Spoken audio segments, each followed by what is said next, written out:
Newsfirst Newsline with Faraz Shaukutali. And a jolly good morning to you. This is Newsline, live as always from the Newsfirst studios in Dawson Street in Colombo.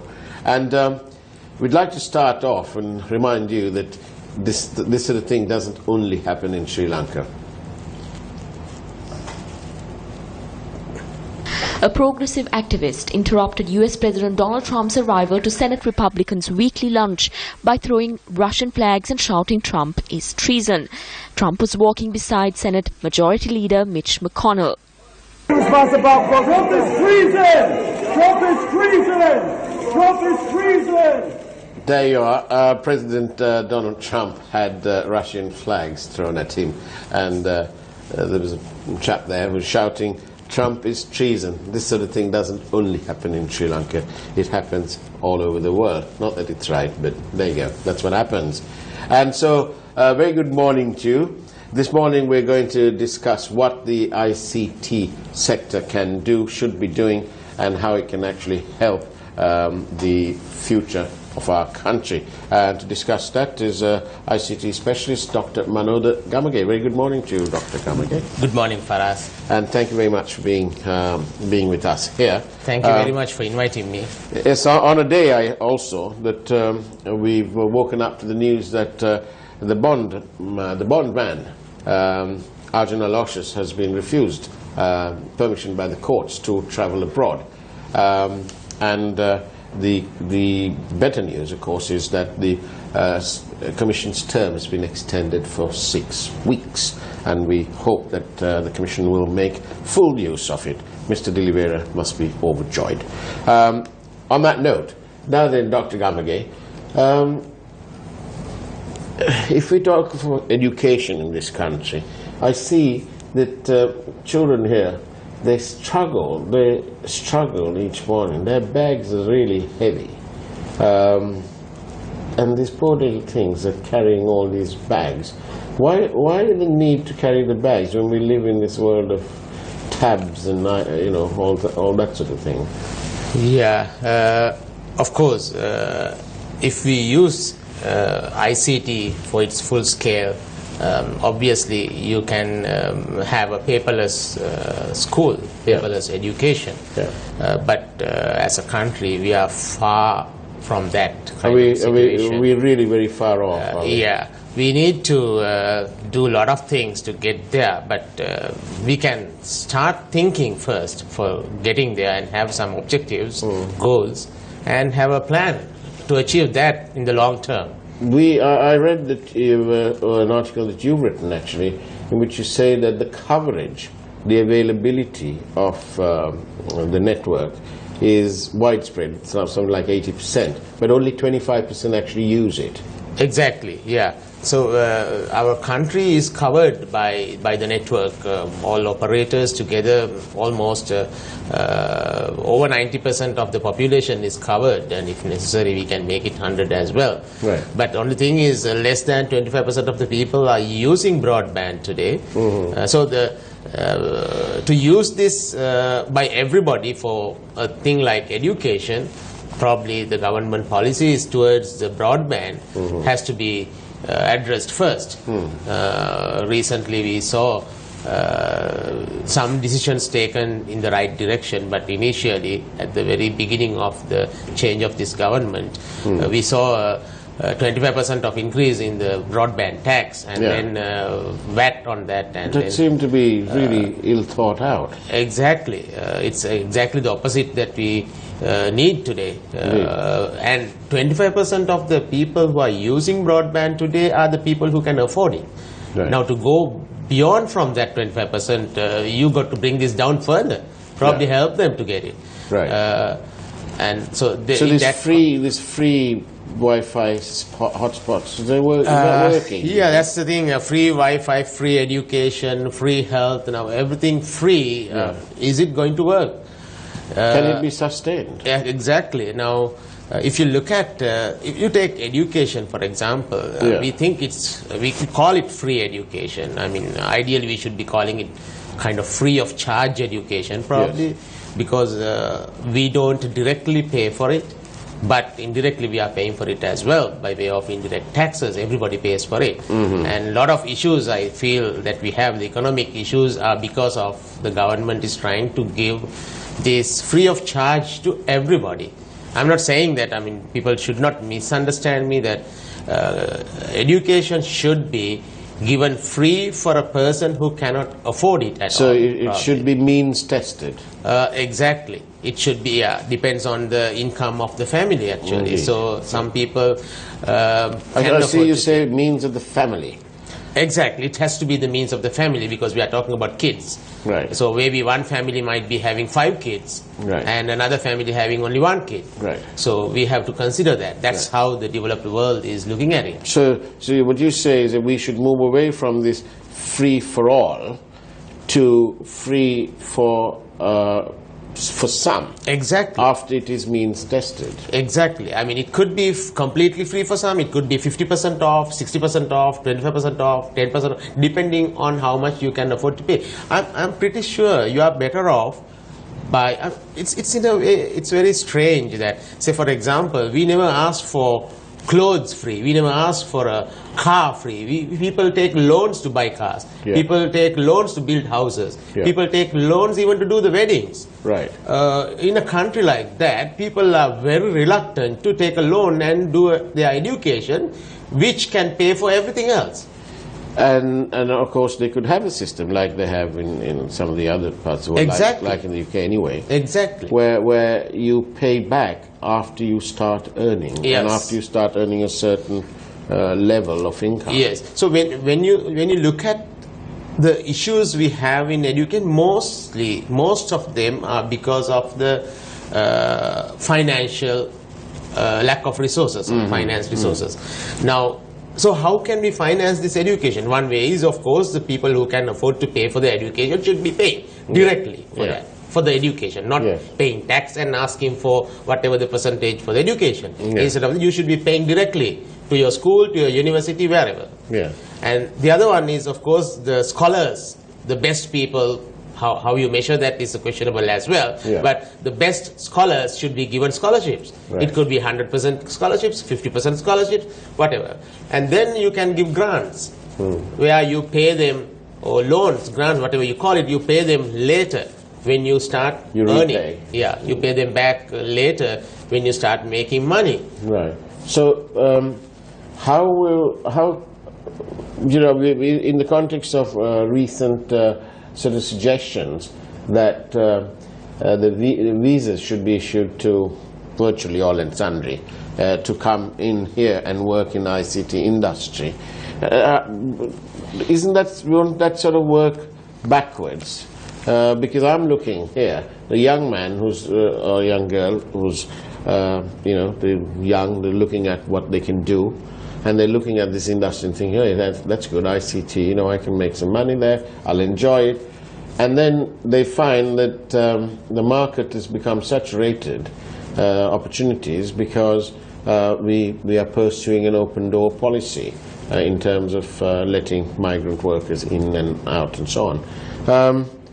What's your thoughts on that? Yeah, actually, I mean, this is a global community we have. We are connected with everybody, so it's not easy to, I mean, we can't restrict people coming in and try to protect our industry or whatever. But only to a point. Yeah, but having said that, we should also understand what are the resources we have, and we should protect those resources, and also we should we have to change our education. Now, right now what we have is the exam oriented education, where the children are just going behind getting a certificate from grade 5 itself, and then O-level, then A-level, and they just study for the exam. I mean, they are not even studying the theory behind whatever they study, but instead of doing that, they are trying to get answers to questions. The teachers are teaching not the theory, but give a question and give them an answer. Right. So little kids, like now I have my daughter is in grade 5, who is, when they see the paper, without even reading the question, they know the answer, what to do with that. So they have done about 50 of those questions. Without even reading, they know this kind of a question, the answer is something like this. Yeah. So that's what we are training. And how can that? How can a fully fledged and developed ICT industry? How can that help? Now we have to understand it like this. Now today, if the children, say for example, a child starting in grade 1 today will do studies for 13 years in school, another 4 years in the university, so it's 17 years. So after 17 years, we don't know what are the jobs that will have or most paid jobs or what demand will be there. We don't know that.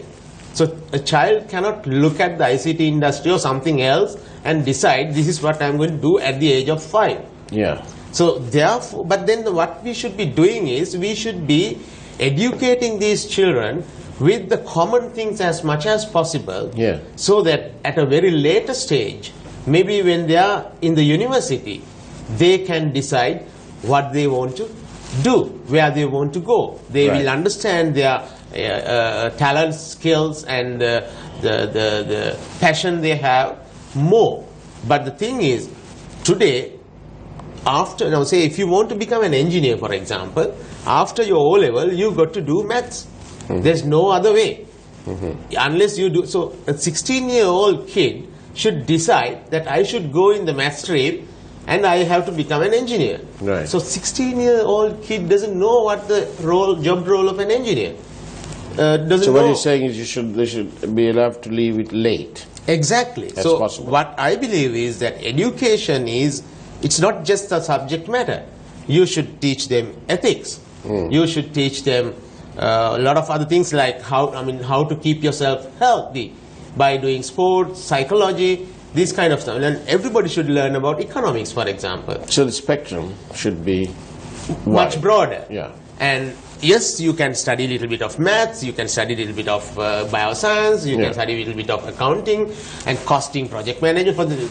It's common to everybody. ICT, English are common for everybody. So what about this program, a tab for each student? Is that a good idea? That's again, as I said, using tabs and about the smart class concept, Yeah. those are good things. Yeah.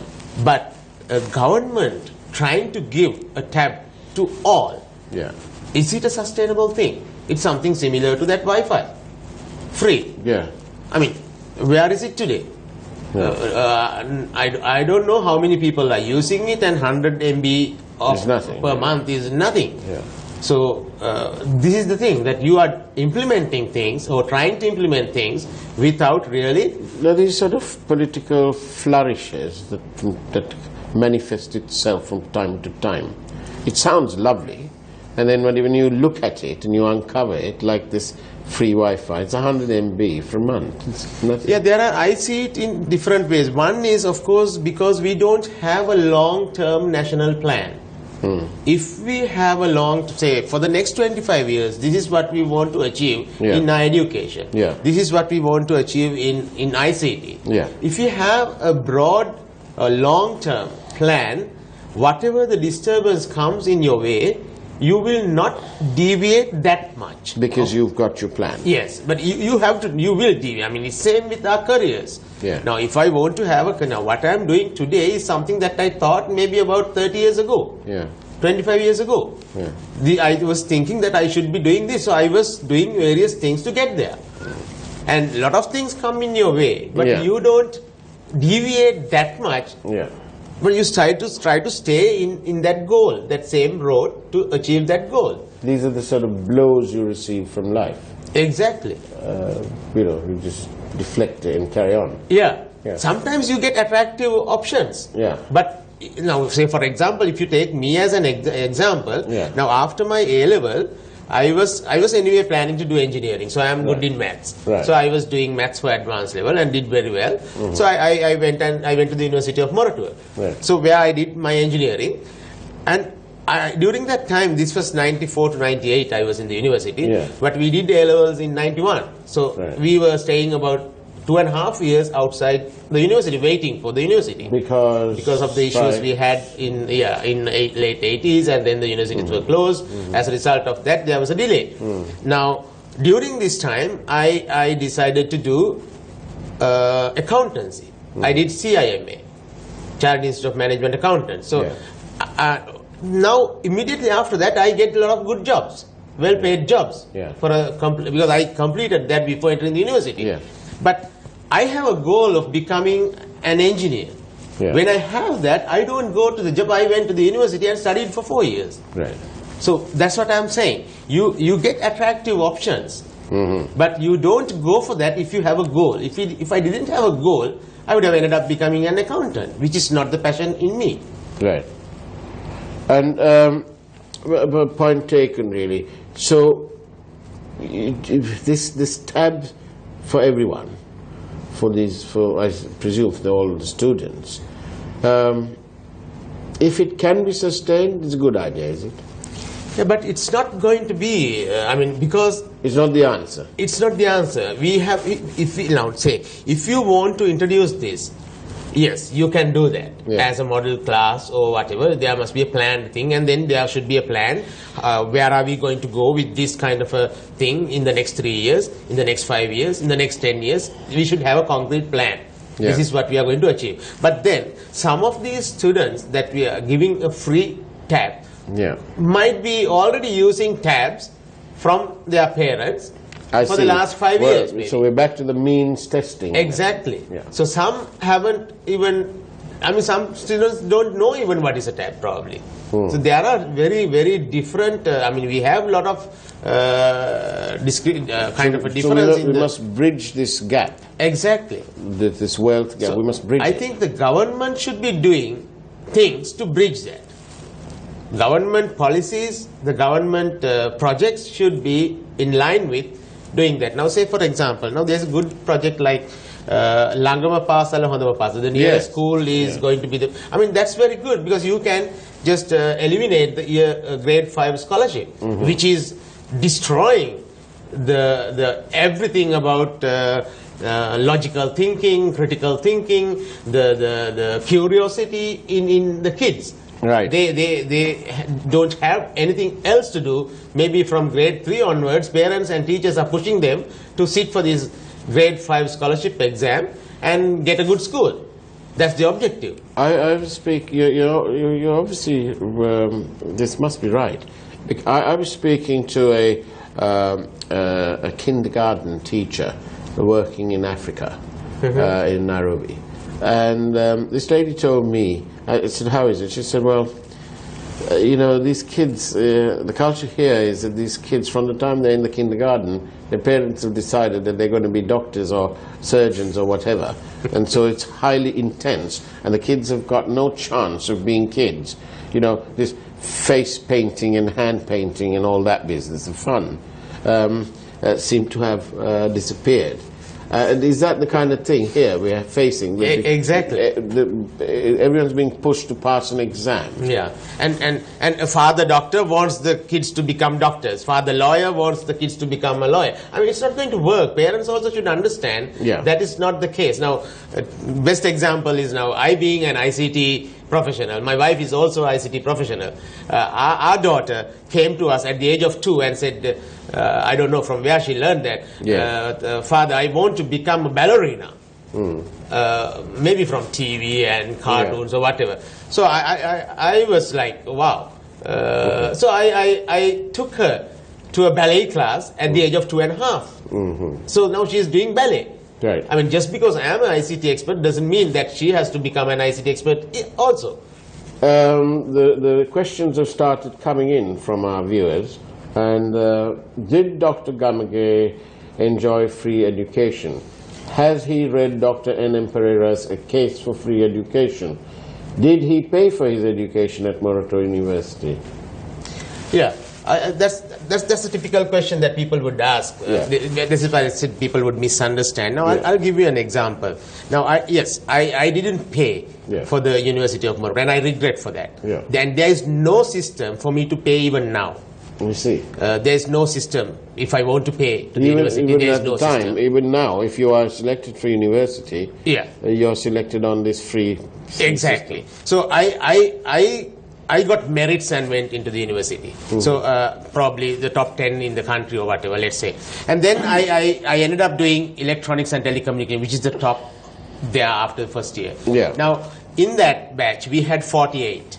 Now, when you go for these practicals, we had in our practical lab, we had only 4 computers. Using those 4 computers, now we divide the class into 2, 24 and 24. So 24 people go home, 24 people come and do the practicals. Yeah. And so which means each computer has 6. So whoever sits at the center would do the practical and the others are watching the practical. Yeah. So the people who are watching this practical are probably some of them are from rural communities, some are, their fathers are managing directors of the leading banks, very rich people. They have few computers at their homes. Yeah. So most of us, we went to these shops in MC and get parts of computers and we can assemble. Even I had assembled computer, which is, but it doesn't have any of those softwares that we have in the lab. We don't have licensing for that. So therefore, we were watching this. Now, when I went overseas to do my master's and PhD, what happened was, okay, you got to do something with MATLAB. Oh, yeah, we did that in MATLAB, our laboratory. Yeah. But it's just watching. You don't know how to do that program. So I regret for missing that opportunity. If I was paying to the university, instead of having a computer at my home, if I was paying for the university to get a computer, all 48 would have been benefited. What would you like to see now? We've got about 10 minutes to go. What would you like to see the authorities do in terms of planning forward to take this whole thing forward? Yeah, if you look in an ideal world, what would you like? Yeah, I think you have to first evaluate each and every degree program we have. Right. And then there is a value for that. Say Moratuwa University engineering degree, let's say 500,000 rupees, for example. I don't know what is it. And then as we said earlier, depending on the income of the people, of the families, you have to decide who is going to pay this full 500,000, who can pay 80% of it, who can pay 50% of it, who can't pay anything, therefore should be given it free. Right. And those who, the government also doesn't have enough money to give it free for everybody. Therefore, what they can do is they can give some loans, soft loans, where you don't have interest, but you pay it back later when you start working. Maybe after 8 years, 5 years, whatever.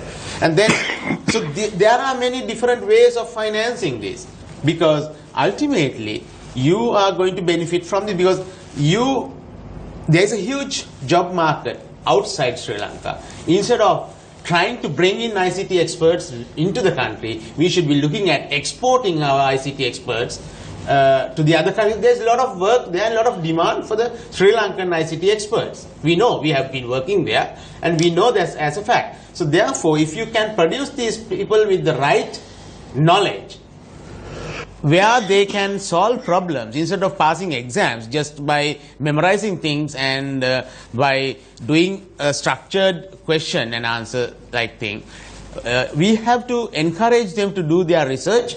We have education system itself should. We have to encourage them to develop their soft skills. We have to encourage them to work in a team. We have to discipline them. We have to include ethics in the education. So there are a lot of things that we can do to improve the quality of a person who is coming out of the school system and the university system. Now, one big problem we have is we are measuring the quality of the school or the university with wrong measures. For example, you would say, okay, this particular school is very good because they send about 20% of their bioscience students to the medical school. Now, is this what we need? What about, okay, this school is sending out 100% of good citizens to the society who are not corrupted, who are not selfish, who are helping each other, who are assets to this society. Now, so how we measure the quality of the school, how we look at what are the good schools and what are the not so good schools, also has to be changed. I mean, it's not easy thing to do, but this is something that we should discuss more in One great of our sense. viewers has And- posed this question: do we have enough IT professionals in the country? Is there something called enough?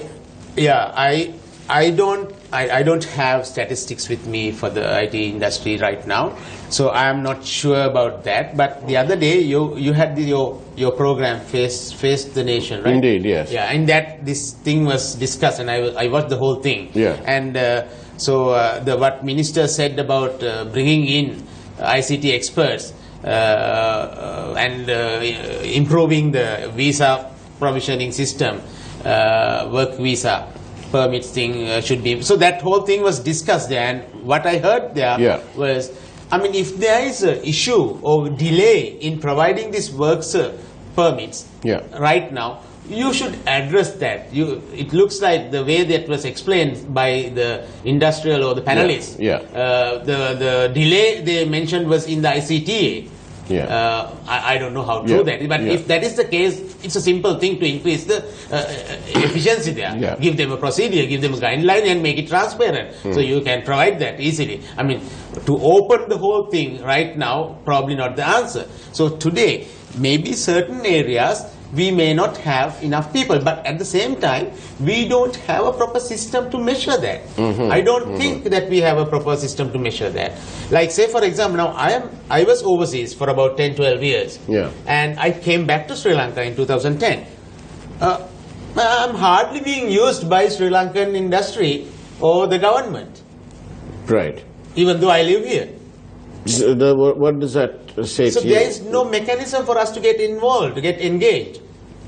At a government level? Yeah. In the state level? At the policy level, at the government level, if you want to give your ideas, you should know some people, you should have some friends in the government to go. There is no proper system. So it's back to that old thing. Exactly.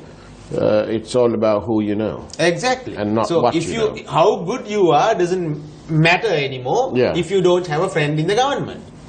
So this we have to change. We have to have a proper database and know the resources we have within the country first before we importing people. Right. Because I believe there are a lot of young and also experienced people in the country who are not utilized properly. Right. We are going to read this one message. We got loads today again. Suggest Sri Lanka should follow other countries like France or Canada and introduce a limitless number of KBs for a reasonable charge for internet users rather than one having to buy extra all the time. This is the only way to make IT popular in Sri Lanka. Agree? I don't think that's possible. You can't make it unlimited. I mean, if you want to make it unlimited, then probably the monthly rental will be very high.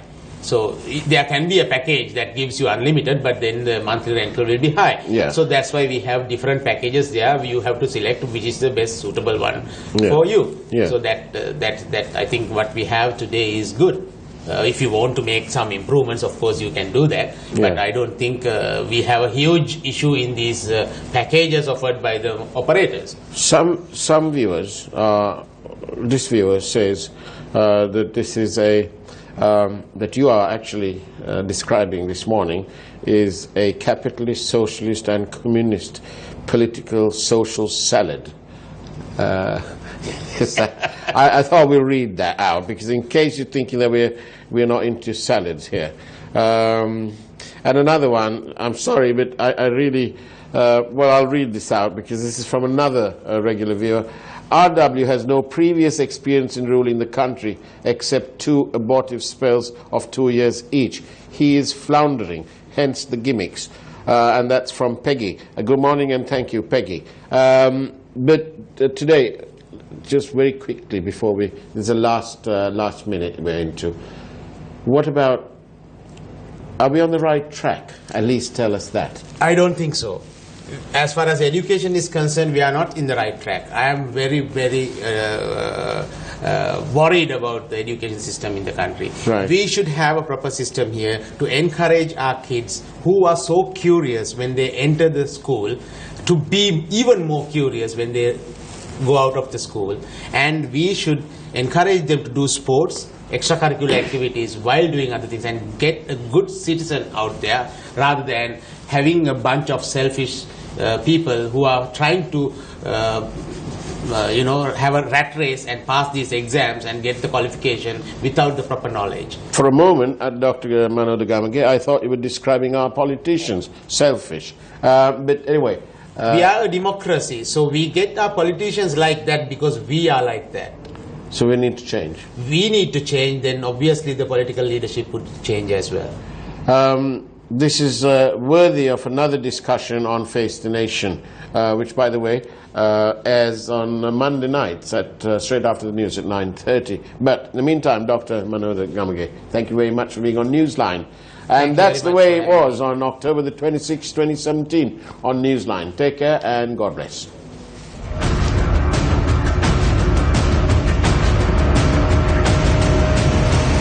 Newsfirst Newsline with Faraz Shaukat Ali.